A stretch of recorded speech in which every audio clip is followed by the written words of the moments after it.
बारिश किसी के लिए सिर्फ एक मौसम है, लेकिन भारत में एक ऐसा महीना आता है जब करोड़ों लोग सैकड़ों और हजारों किलोमीटर पैदल चलते हैं, कंधों पर पवित्र गंगाजल लेकर, सिर्फ भगवान शिव का जलाभिषेक करने के लिए। इस महीने को कहते हैं श्रावण। लेकिन सवाल है, आखिर श्रावण ही क्यों? क्यों इसी महीने भगवान शिव की पूजा का इतना विशेष महत्व है? क्यों लाखों लोग कठिन कांवड़ यात्रा करते हैं? क्या ये केवल आस्था है या इसके पीछे छिपा है प्रकृति, इतिहास और मानव जीवन का गहरा संबंध? आइए इस रहस्य को समझते हैं। कल्पना कीजिए, लगभग 2500 वर्ष पहले का भारत। न मौसम की भविष्यवाणी, न बड़े बांध, न आधुनिक सिंचाई व्यवस्था।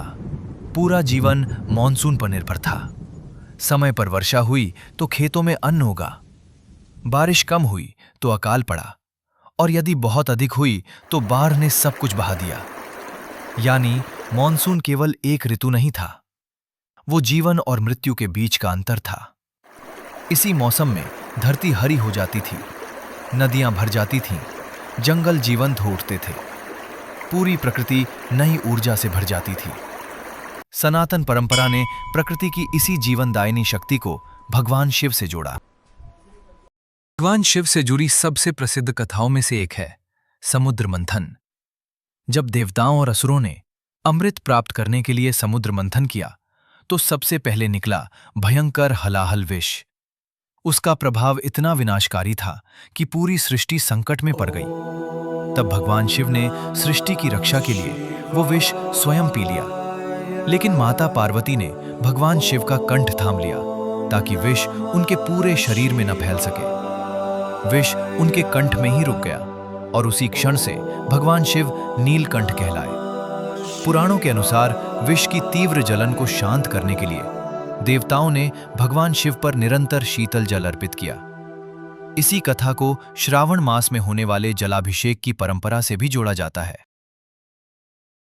अब इस परंपरा को विज्ञान की दृष्टि से भी समझते हैं। मॉनसून के दौरान हवा में नमी बढ़ जाती है। इस मौसम में पाचन शक्ति अपेक्षाकृत धीमी हो जाती है और बैक्टीरिया तथा संक्रमण तेजी से फैलते हैं। इसी कारण आयुर्वेद श्रावण और वर्षा ऋतु में हल्का भोजन, सात्विक आहार और समय समय पर उपवास की सलाह देता है। यही वजह है कि श्रावण में कई लोग मांसाहार छोड़ देते हैं, फल, दूध और हल्का भोजन ग्रहण करते हैं। आज आधुनिक विज्ञान भी मानता है कि वर्षा ऋतु में स्वच्छ और हल्का भोजन स्वास्थ्य के लिए लाभदायक हो सकता है। यानी धार्मिक परंपराएं केवल आध्यात्मिक नहीं थीं, वे स्वास्थ्य और जीवन शैली से भी जुड़ी हुई थीं। श्रावण का नाम आते ही एक और परंपरा याद आती है, कांवड़ यात्रा।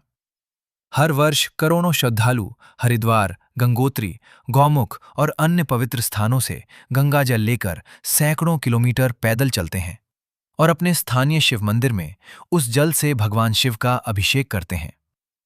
लेकिन ये परंपरा शुरू कैसे हुई? लोक कथाओं में इसके कई वर्णन मिलते हैं। कुछ मान्यताओं के अनुसार भगवान परशुराम सबसे पहले गंगाजल लाकर भगवान शिव का जलाभिषेक करने वाले थे। कुछ कथाएं कहती हैं कि अपने माता पिता की सेवा में समर्पित श्रवण कुमार कंधों पर जल और अपने माता पिता को लेकर लंबी यात्राएं करते थे। उनकी इसी सेवा और कंधे पर भार लेकर चलने की परंपरा को कांवड़ का प्रतीक माना जाता है। वहीं एक अन्य लोक कथा के अनुसार लंका के राजा रावण ने भगवान शिव को प्रसन्न करने के लिए पवित्र जल से उनका अभिषेक किया।